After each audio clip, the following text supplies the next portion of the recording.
목사님 34주년 생일 교회 할렐루야. 하나님께 감사를 드리겠습니다. 참 많이 부족하고 사람인데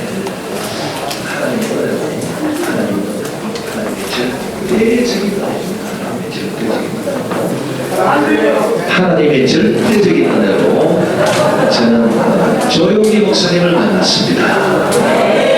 제 인생 가운데서 가장 이기적인 변화, 정말 절대적인 은혜였습니다. 그래서 조용기 목사님을 만나서 참 제가 조용기 목사님 밑에서 사역을 하고 또 조용기 목사님의 또 은혜를 힘입어서 제가 프랑스 파리 소르본 대학으로 박사과정으로 유학을 하게 되고 프랑스 소르본에서 5년 동안 공부를 하고 박사학위를 받고 돌아와서 조용기 목사님을 신학적으로 보좌할 수 있는 국제신학연구원에서 원장으로 제가 이제 이영 목사님이 원장으로 계시다가 미국으로 떠나시고 제가 2대 원장으로 국제신학연구원을 제가 하면서 조용기 목사님을 섬겼습니다. 지금도 생각하면 그것이 하나님의 것이거든요. 제가 지금 기도원에 가면은 말씀을 전하고 그러면 이제 돌아오더니 반드시 제가 우리 조용기 목사님 계신 그곳에 가서 기도를 합니다. 목사님의 사동 축복, 영혼이 작તેમ같이 범사에 작되고 신명의 풍성, 그 다음에 오중력, 중생의 복음, 성령 충만의 복음, 신비로 축복으로 죄임이다. 그 다음에 4차원의 영성, 꿈, 믿음, 생각, 언어, 이것을 제가 온 세계에 전파하겠습니다. 그리고 제가 기도를 내렸는데 제가 국제신학연구원장으로 있을 때 제가 이 4차원의 영성에 대해서 제가 관심이 많아가지고 제가 조용기 목사님한테 단독적으로 한번 여쭈어 보았습니다. 목사님, 4차원의 영성이 꿈, 4차원의 영성이 꿈, 생각, 언어, 꿈, 믿음 이 네 가지를 목사님께서 늘 말씀하셨는데 그 중에 제일 중요한 게 뭡니까? 저는 그 질문을 조용기 목사님한테 드릴 때 제 속에는 답이 딱 정해져 있었습니다. 생각이다, 생각. 사람이 생각이 어떠하면 그 위인이 걸어가기 때문에 생각이 제일 중요하지. 전화부터 답을 딱 정해놓고요. 제가 조용기 목사님을 막 여쭤봤다고요. 생각이라고 하는 말씀이 나오겠지. 기대하면서. 그런데 조용기 목사님이 제 질문을 딱 받으시고 그걸 딱 드시더니 1초도 머뭇거리지 아니했어요. 그러면서 딱 하신 말씀이 꿈이다 그러시는 거예요. 그래서 제가 꿈? 이상한데 꿈이 뭐야? 그때부터 제 고민이 시작됐습니다. 제가 김포교회에서 조용기 목사님 은혜로 교회 하나를 열어가지고 김포교회에서 제가 참 목회를 하면서 늘 제 마음속에 떠오르는 것이 어떻게 하면 이 조용기 목사님이 꿈이 제일 중요하다 하셨는데 이 무슨 의미냐? 내가 이걸 알아야 내가 목회를 할 수 있을 것인데 마침 성경을 읽은 가운데 여호수아 1장 7절을 제가 읽었습니다.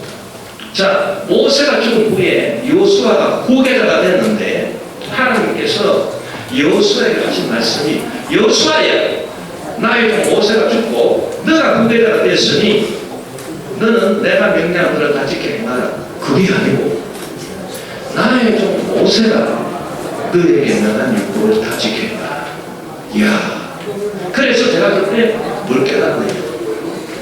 모세가 조용기 목사님이라면 조용기 목사님이 나한테 명령한 율법을 내가 다 지켜 행해야 되는 거 아니냐. 또 제가 성경을 읽는데 하나님께서 다 계시를 주셨습니다. 엘리사 엘리사가 엘리야를 따라다니는데 길갈에서 베델에서 여리고에서 요단강 따라다니면서 요단강을 건너가지고 이제 엘리야가 성천을 하는데 엘리야에서 겉옷이 떨어졌어. 겉옷을 엘리사가 딱 잡아가지고 요단강을 돌아오는데 자기의 옷은 둘로 찢어버리고 자기 옷을 왜 둘로 찢습니까? 그것은 자기 권위를 찢어버렸다는 겁니다. 자기 권위를. 그러면서 엘리야 스승님의 그 옷자락을 잡고 요단강을 이리 치고 저리 치면서 엘리야의 하나님 어디 계시나이까? 이러니까 요단강이 쩍쩍 갈라졌습니다. 그래서 야, 나는 평생토록 내 생각은 없다. 나는 조용기 목사님께서 저에게 가르쳐 준 그것을 제가 지켜 행하면 그것으로 최고 축복이고 최고 승리의 삶을 살게 될 것이다. 확신을 했습니다. 그래서 이 조용기 목사님의 사람의 것을 어떻게 해야 이것을 잘 제대로 그 꿈이 제일 중요하다는 것을 사람들에게 알릴 수 있습니까?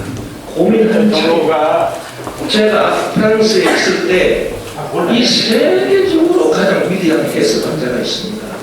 아까 우리 수학수 목사님은 문학, 음악 이런 얘기를 하셨고 저는 지금 골치 아픈 철학을 말씀드리려고 하는데 골치가 아프지만 이거 들어야 돼요. 이 사람들이 골치 아픈 걸 싫어하면은 이 기분 깨달은 거예요. 그래서 골치 아픈 것도 좀 들어주시길 바랍니다. 그래서 검색이 최대의 해석학자가 볼 리케르. 우리 그 김영한 교수님이 그 볼 리케르에 대해서 참 해석하는 글을 많이 쓰는 걸 제가 봤습니다. 이 볼 리케르가 그 악의 상징이라고 하는 책에서 악의 구조에 대해서 설명했습니다.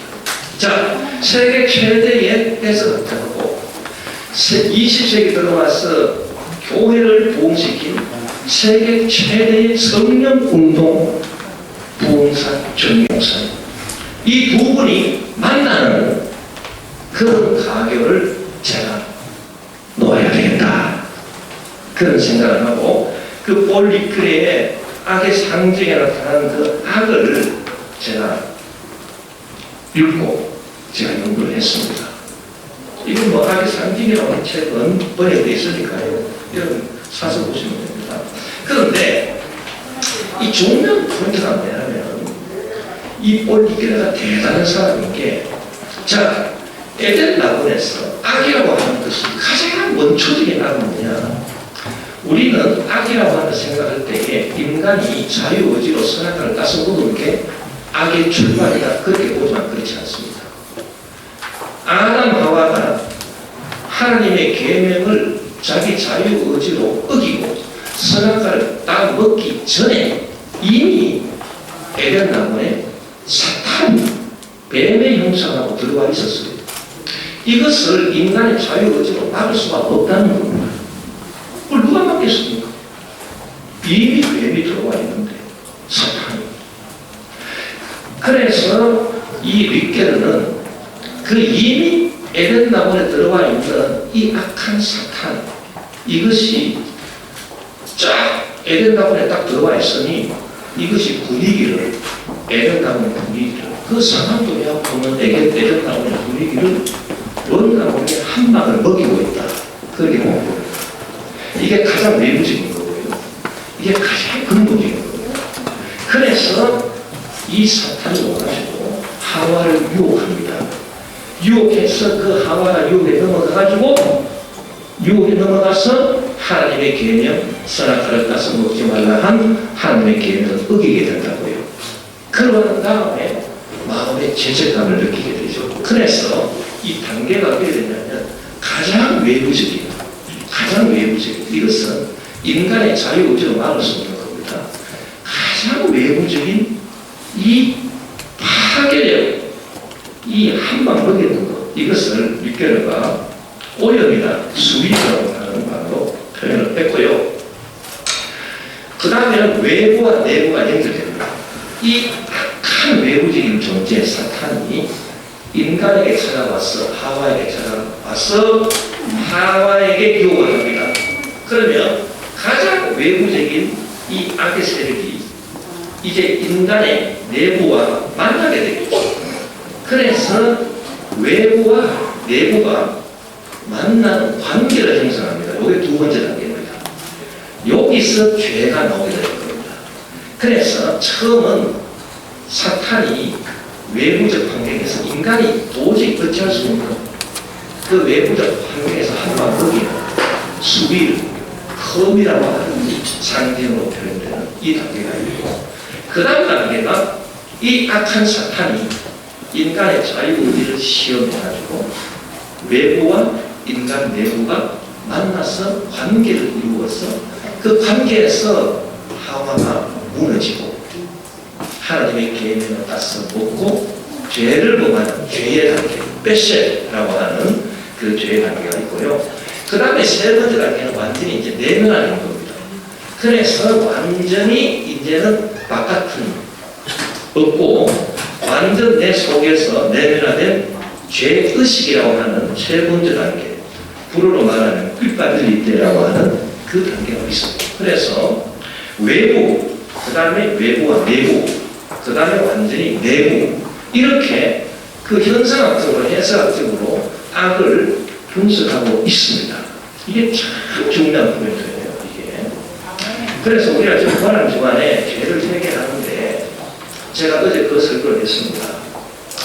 저는 뭐 소학생 목사님처럼 이렇게 사람을 감동시키고 자꾸 저를 논쟁을 하려고 하기 때문에 저를 했는데, 이 고난 주간에 사람이 회개하는 것만으로 충분하지 않다. 악이 다 사라지지 않다. 왜냐? 회개는 두 번째 단계, 외부와 내부가 만나. 거기서 내가 잘못한 걸 회개하는 건 내 자유의지로. 그러나 이미 사탄이 들어와 있는 그거는 어찌할 수 없잖아요. 그것은 주 예수 이름으로 내쫓아야 된다. 그래가지고 회개만 해서 되는 게 아니고, 나셔리 예수 모르면 이 귀신아 내 마음속에 들어와서 참 죄짓게 하고 나를 죄죄로 유혹하는 이 귀신 마귀 사탄들아, 주 예수 이름으로 내가 떠나가라. 그래서 귀신 쫓는 거 마귀 쫓는 거하고 같이 해야 완벽한 악이 사라지게 됩니다. 자, 그렇게 설명했습니다. 그래서요, 이 외부적인 것, 이 외부적인 것이 가장 첫 번째 영향을 미치는 거예요. 이게. 그리고 윗계가 분석하는 걸 보면, 야, 이분은요 정말 탁월해요. 대단한 분이에요. 그래서 뭐 미국 시카고 대학에서 초청해가지고, 원래 프랑스에서 어떤 그 사상이 나오냐면 여기 미국으로 갑니다. 미국에서 시장화됩니다. 그래서 세계로 퍼져요. 원래 사상 흐름이 그렇다고. 지금 우리나라 뭐 포스트 모더니즘, 뭐 종교다원주의, 차별, 차이의 존재론 이런 것도 있잖아요. 전부 다 프랑스에서 나와가지고 미국으로 가지고 미국에서 세계 시장화됩니다. 그런데 이 폴리크라고 분석하는 것은 이 가장 외부적인 이 힘이 이 두 번째 단계, 외부와 내면의 단계, 즉 죄를 범하는 단계, 여기서도 작용이 된다는 겁니다. 그게 뭐냐면, 자, 이런 겁니다. 죄를 내가 안 지으려고 해도 어찌할 수 없이 지을 수밖에 없다는 거 있죠. 예를 들면 구조학입니다. 구조학. 여러분, 구조적인 죄라고 하는 것은 내가 죄를 안 지으려고 해도 어쩔 수 없어. 자, 내가 안 하려고 해도, 내 자유 의지로 안 하려고 해도 어쩔 수 없다. 요게 무슨 성격이냐? 요게 가장 외부적인, 내가 막을 수 없이 사탄에 들어와 있는 그 성격이라고 말하는 것입니다. 이해가 되십니까? 그래가지고 이 두 번째 단계, 사람이 자유의지로, 자기 자유의지로 죄를 짓는 것 같지만, 그러나 자기 자유의지로 아무리 죄를 안 지으려고 해도 죄를 지을 수밖에 없어. 그 특징이 이 두 번째 단계, 죄를 짓는 그 단계가 있는데 그 두 번째 특징으로 어찌할 수 없이 죄를 범할 수밖에 없는 이 강제성, 이 악의 강제성, 이것이 어디서 오느냐? 이것이 처음 단계, 외부에서 딱 주어진 그 사탄에 의해서 오는 겁니다.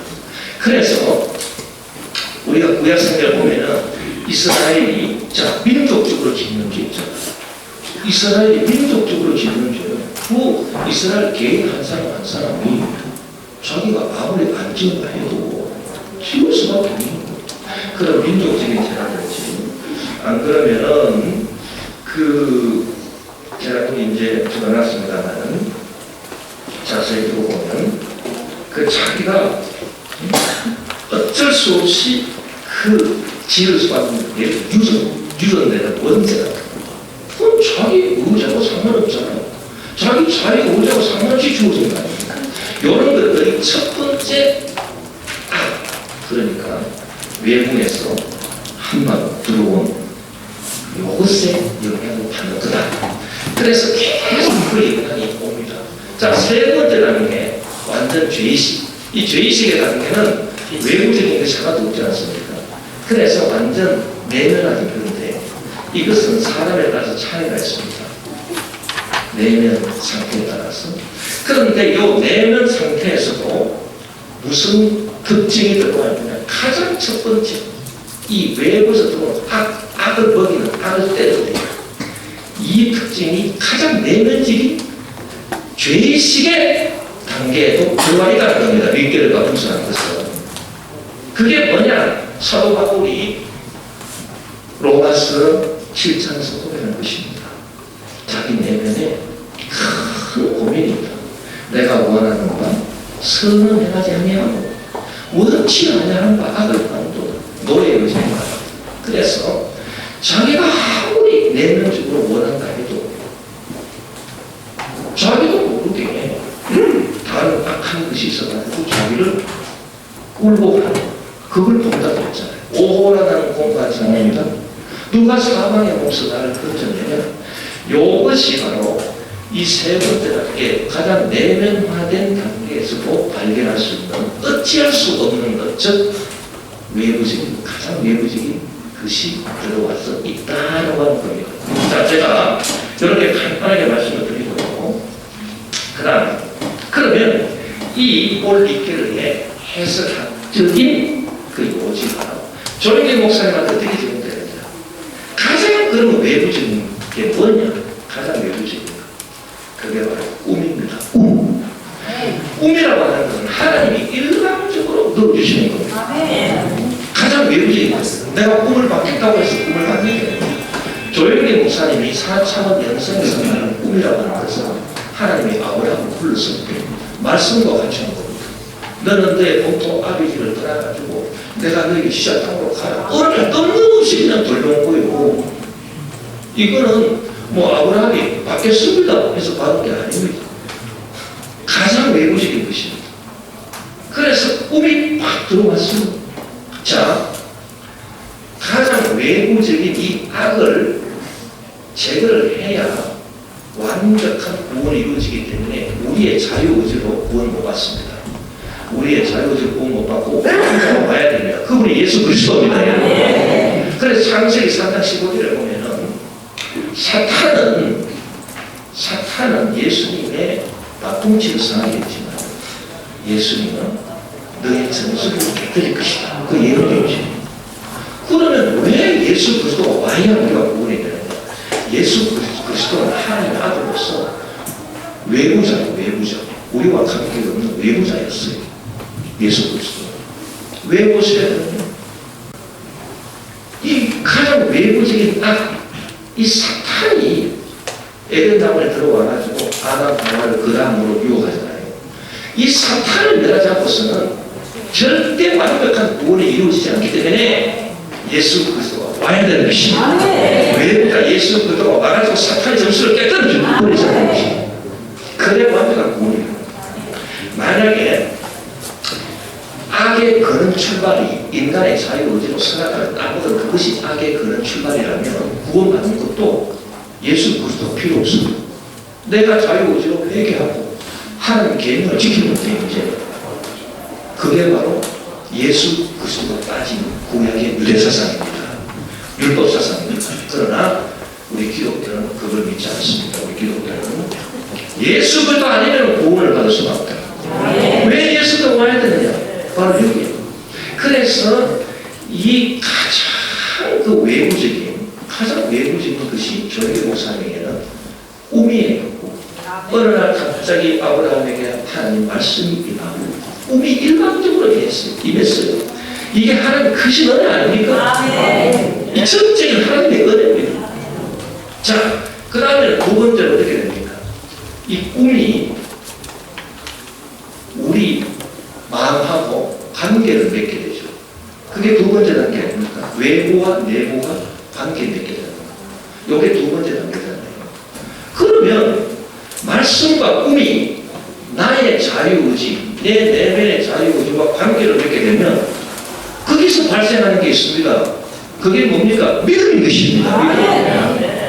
믿음은 하나님 말씀을 내가 받아들이는 거고 하나님이 성령으로 주신 꿈을 내가 받아들이는 거 아닙니까? 그래서 꿈이 먼저고 그 다음에 믿음이 오는 것입니다. 그 다음에 그러면 완전 내면화된 거 세 번째 단계 아닙니까? 완전 내면화된 것. 이것은 뭐냐면은 나의 생각이고 긍정적인 생각이고 할 수 있다는 생각이고 이것이 생각과 언어는 같은 차원이에요.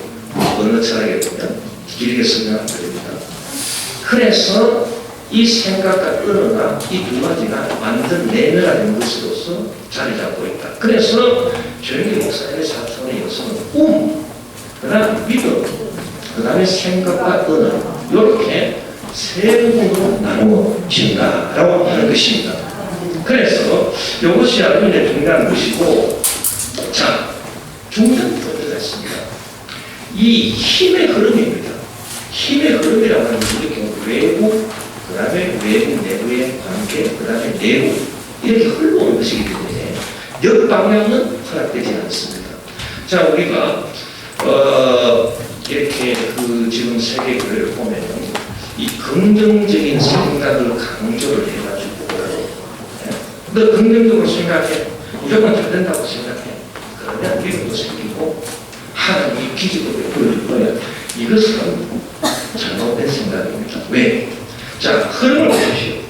꿈에서 하나님이 주신 꿈에서 말씀에서 믿음이 생기고 그 믿음에서 긍정적인 생각과 언어가 나오는 것이 거꾸로 올라가는 게 아닙니다. 긍정적인 생각, 긍정적인 말을 한다고 해서 믿음이 거꾸로 생기고 거꾸로 올라가서 꿈이 생기고 기적이 일어나고 하나님 역사하는 후가 아니에요. 그래서 우리가 조엘 오스틴 류의 아주 그런 심리주의적인 그런 시각 이것을 우리가 경계할 필요가 있다라고 하는 것을 우리가 알아야 되는 것입니다. 그래서 이 오순절 정통주의자 조영기 목사님과 소위 말하는 그 오순절 안에 그 무브먼트 워드 오브 페이스 무브먼트라든지 케네스 해긴이라든지 그 다음에 누굽니까? 캐드린 쿨만 같은 그런 분들하고는 다르다. 조영기 목사님. 그런 분들은 굉장히 심리주의다. 심리주의라고 하는 것은 심리적인 것, 즉 생각이나 언어, 심리적인 것에서 거꾸로 올라가가지고 뭔가 믿음이나 기적을 말하는 것이고 하나님의 역사를. 그러나 힘의 올바른 방향이라고 하는 것은 존재론에서 이 가장 외부적인 그런 이 근원에서 심리적으로 흘러내려가는 것이지 그 반대가 아니다라고 하는 것을 말씀드리고 싶습니다. 그 다음에 이 오순절 정통주의자 조영기 목사님의 이 성경세례 강언, 자 이것도 이런 원리가 적용됩니다. 왜 우리가 강언을 많이 해야 되느냐? 조영기 목사님은 강언을 강조합니다. 오순절 정통주의는 뭐 서클이고 넘어지고 형상, 그 다음에 뭐 은사 이런 게 나타난 게 아니고 그것도 중요하지만 그건 2차적인 거고요. 1차적인 그래서 성명서라고 방언을 말하는 겁니다. 왜 방언을 말하는 게 그렇게 중요하냐? 이것도 우리가 이 윗견의 해석학적 구조를 따라서 우리가 살펴볼 수 있는데, 자, 언어가 크게 말하는 세 가지입니다. 언어가. 아까 이제 우리 성화신 목사님 할 때 뭐 파라는 뭐 의미라는 뭐 이렇게 보셨는데, 자, 언어가 세 가지입니다. 첫째는 가장 표면적인 언어입니다. 표면적인 언어. 이거는 우리 생각에서 나오는 언어예요. 그게 뭐냐, 마롤이라고 합니다. 그 프랑스 우주주의는 소시를 갖다 마롤. 마롤이라고 하는 것은 말 사용을 말해요. 말 사용. 이거는 의식의 언어예요. 의식. 자, 이 말 사용의 특징은 첫째, 말 뜻이 분명하고, 그 다음 말과 말의 연결이 분명하다. 조리가 있다. 이게 말 사용입니다. 그런데 무의식의 언어가 있다.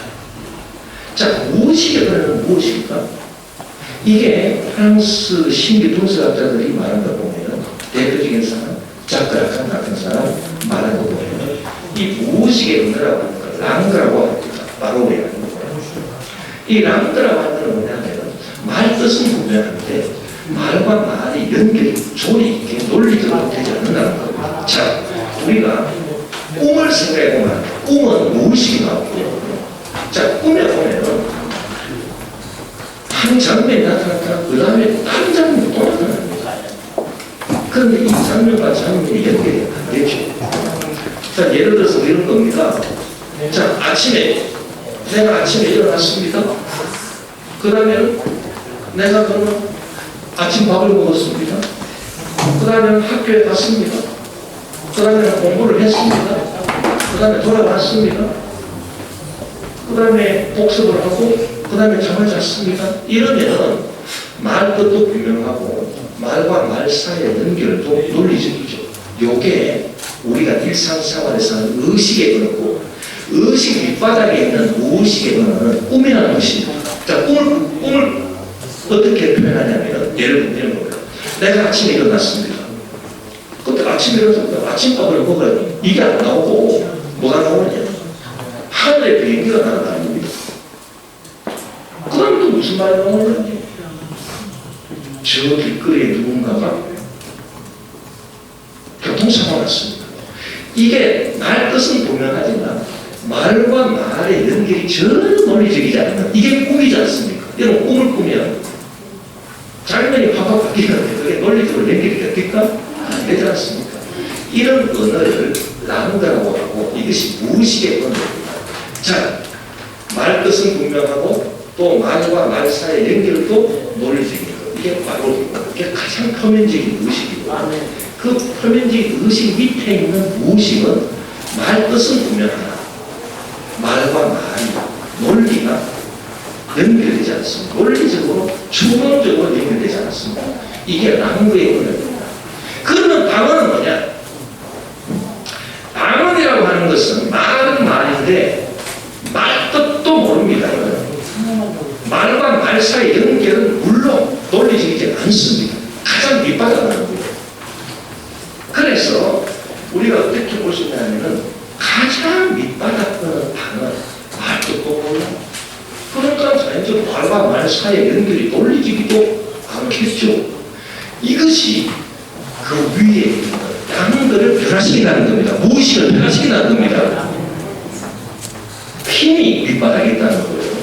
그리고 무의식으로 랑드가 변화되면 그 위에 있는 바로 의식에 있는 자동적으로 변화가 된다.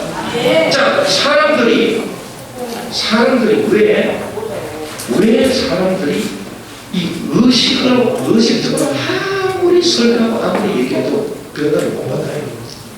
왜 그러냐? 무의식이 확 잡고 있습니다. 무의식이 이 의식으로 변하지 않는 무의식의 변화가 절망, 좌절, 낙심, 공포, 불안 이런 걸 잡혀 있거든요.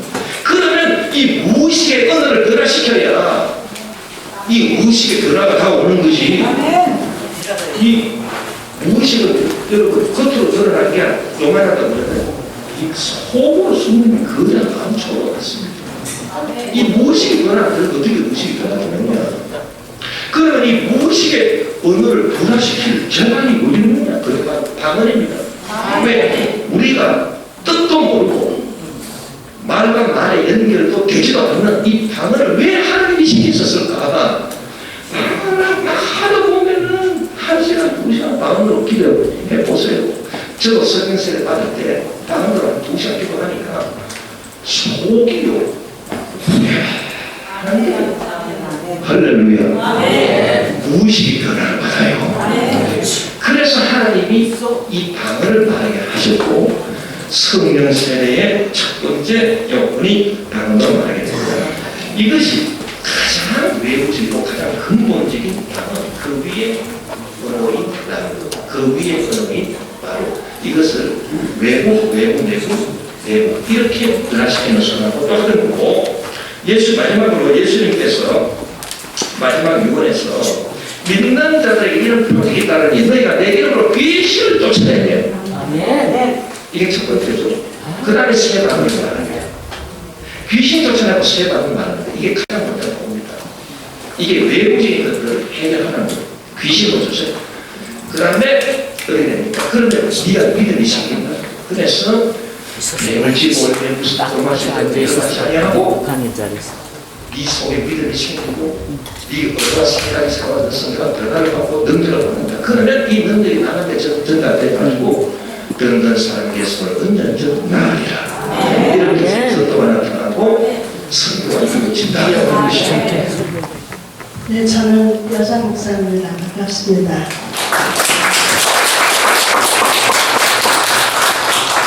저는 이 시간 우리 김사만 박사님이 쓰신 조용기 목사님의 4천 명설에 대한 연구를 들으면서 인상 깊은 점을 잠시 나누고 싶습니다.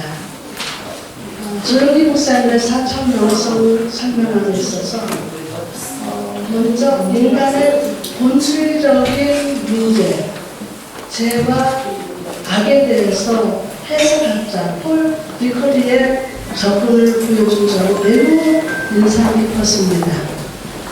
외부로부터 들어온 그 본질적인 악은 인간의 삶과 의식과 내면 속에서 지배하라고 한다는 것입니다. 이런 의미에서 예수님께서 인간의 세계를 입장하셔서 인간의 세계에 입장하셔서 사탄의 권세를 깨뜨리신 역사가 우리 인간에게 반드시 필요함을 말씀해 주셨습니다. 반대로 선생님께서 우리에게 꿈을 주신다는 점을 매우 주목할 만했습니다. 그 꿈을 나의 내면에서 아멘으로 응답하는 믿음의 단계, 그리고 하나님이 주신 꿈을 믿는 믿음 안에서 긍정적으로 생각하고, 긍정적으로 말하는 것은 꿈과 희망을 잃어버린 사람들에게 새로운 도전과 희망을 심어줄 수 있다고 생각합니다. 특히 무의식과 의식의 세계에 넘어있는 근원적인 말인 방언을 말할 때 우리 무의식의 세계와 의식의 세계도 새롭게 된다는 접근을 아주 신선했습니다. 무엇보다 조용기 목사님께서 복음사역을 통해서 하셨던 그 역사, 예수 그리스도 이름으로 귀신을 쫓고 성령 방언을 말하며 성령의 능력이 내면화되는 이 성령의 표적의말로 오늘날 한국교회 다시 회복되어야 할 중요한 사역이 아닐까, 중요한 사역이 아닐까, 저는 기도를 하고 있습니다. 교회 개척해서 20년, 이제 제가 70불이 돼서 좀 원로가 되지만 많은 영혼들이 영적으로 죽어가고 있습니다. 오늘 우리 김사만 박사님의 강의를 듣고 또 저는 논문을 다 읽었습니다. 읽으면서 성령의 능력이 우리 내면한테는 이 성령의 표적이야말로 오늘날 한국교회에 다시 회복되어야 할 중요한 사역인 줄 믿습니다. 이제 저의 느낌을 우리 박사님의 말씀을 듣고 느낀 점을 이상 마치고자 합니다. 감사합니다.